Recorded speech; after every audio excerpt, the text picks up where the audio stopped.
Let's talk about how you can be successful taking online classes. I took a handful of online classes when I was in college, and I learned a whole lot about what works and what doesn't. So I figured today I'll share 6 things that helped me do well in online classes.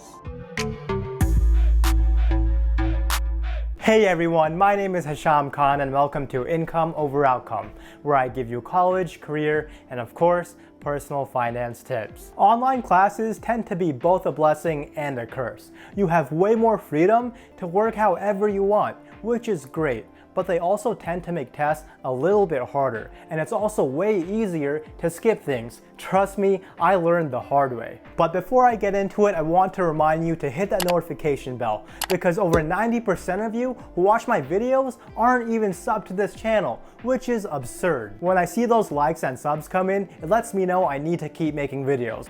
Anyway, when I took my first online class, freshman year of college, I would constantly forget about all my work until the day it was due. So I had to force myself to work until like 4 a.m. trying to finish everything. It was horrible, but I had no one to blame but myself. I learned that with online classes, it's really important to hold yourself accountable. So you need to prioritize your work and make a solid schedule. How exactly you go about that depends on your work style. But my first tip is to use a calendar or planner. Look through your syllabus for every single class you have and put all the due dates for all your big assignments and tests down onto one calendar.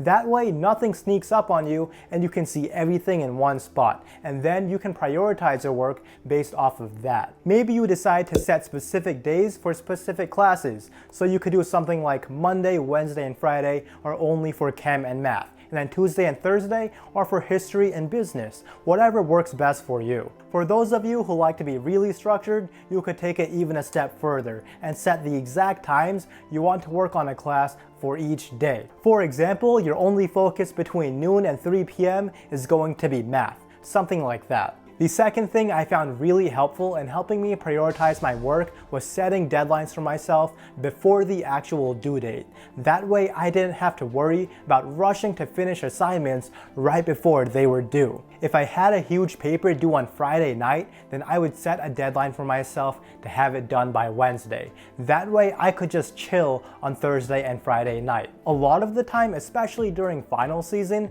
you can have a bunch of different assignments due for different classes on the same day, and that can stress a lot of people out. But setting your own deadlines can really help bring down stress levels and prioritize what exactly you need to work on first. Another thing that worked really well for me was setting a limit on what time I actually did schoolwork until.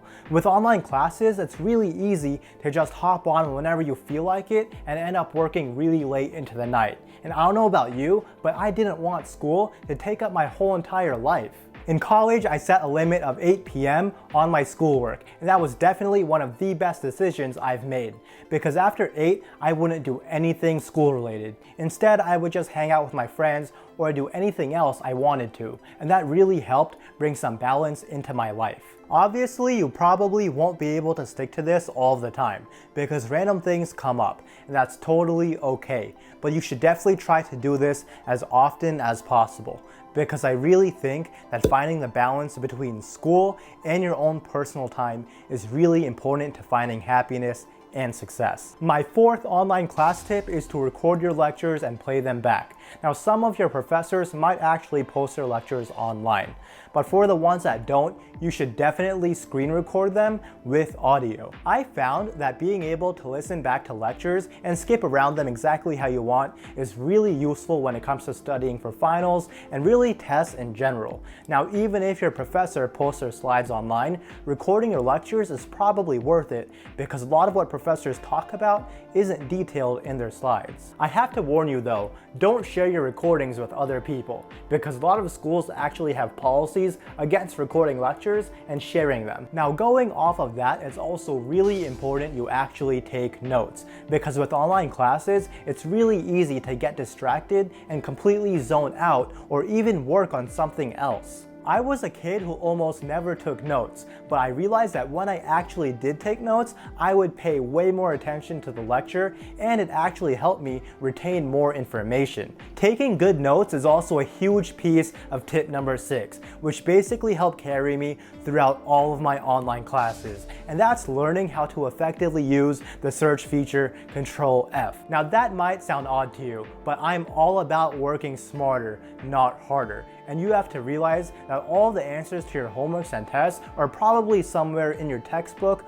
or your lecture notes. With online classes, I learned to get really good at searching for keywords that are in my questions so I could find the answers in my textbook or my notes. And that's why I always recommend that you get the PDF or ebook version of your textbooks and put all of your notes into one document. Because when everything is in one spot, it makes it way easier to search. Now, to be perfectly clear, I'm not saying that you should cheat, but when you're doing homework, you're able to use all the resources that are available to you, and Control F is just an easy way of getting to the answers. I know kids who have spent countless hours trying to find answers on Google and even reading through their textbook, whereas I could find them in just a few minutes by searching for keywords. Tests are probably going to be different. You won't be able to use your notes, and some professors might actually force you to use a lockdown browser. So in that case, you definitely shouldn't use Control F. But learning how to use it to find exactly what you need is definitely a great study tool. Now we're getting into the 2 most important tips. The first of which is to actually get to know your professors. This is a bit harder with online classes, but it's not impossible, and it's important you try it because when a professor knows you, it can be a huge benefit. Some ways to do this are to actively ask questions,